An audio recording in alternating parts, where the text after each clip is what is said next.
안녕하세요. 진보당 인권위원장 홍희진입니다. 이번에 진보당 인권위원회에서는 혐오 표현에 대한 영상 콘텐츠를 시리즈로 준비를 하게 되었습니다. 먼저 혐오 표현이라는 단어의 사용, 그리고 또 무엇이 혐오 표현인가에 대한 논의는 한국 사회에서는 비교적 좀 최근에 시작이 되었다고 할 수 있을 것 같은데요. 하지만 혐오 표현의 효과, 즉 누군가를 배제하고 차별하고 또 혐오의 대상으로 만드는 것은 인류의 역사에서는 굉장히 오래되어 왔다고 할 수 있습니다. 예를 들자면 2차 세계대전 당시에 유대인, 장애인, 그리고 동성애자 등이 나치에 의해서 혐오의 대상이 되고 또 집단 학살까지 당했던 역사가 있죠. 그리고 한국 사회에서는 통합진보당과 이석기 의원에 대한 내란 음모와 종북 등의 낙인을 찍어서 박근혜 정권의 정치적 희생양으로 삼았던, 그리고 차별과 배제를 일삼았던 그런 역사가 있습니다. 이런 것처럼 인종, 종교, 그리고 성별, 정치적 신념 등을 이유로 차별을 사회적으로 드러내고 부추기는 행위 자체를 혐오 표현이라고 할 수 있을 것 같은데요. 노동조합에 대한 편견, 그리고 북한에 대한 혐오, 이런 것들도 지금까지 무분별하게 사용되어 왔던 혐오 표현의 결과물이라고 할 수 있습니다.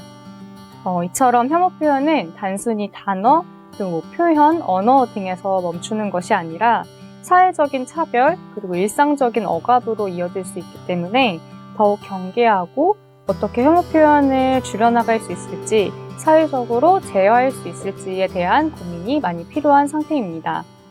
일단 혐오의 사전적 의미는 싫어하고 미워함으로 정리를 해볼 수 있는데요. 오늘날 사회적으로 혐오, 그리고 혐오 표현을 이야기할 때 단순하게 감정적으로 싫어하고 또 미워하는 정도로만 사용되지는 않죠. 그래서 국제사회와 국내외의 혐오 표현 규제에 대한 논의들을 살펴봤을 때 혐오 표현에 대한 개념을 다음과 같이 좀 정리해 볼 수 있을 것 같습니다.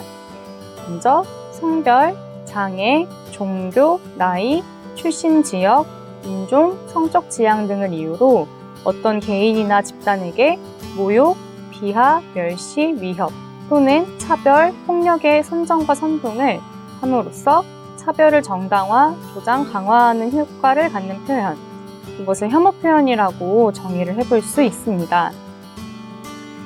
혐오 표현은 표적이 된 집단, 그리고 구성원에 대한 차별을 정당화하고 조장하고 강화하는 효과를 갖는데요.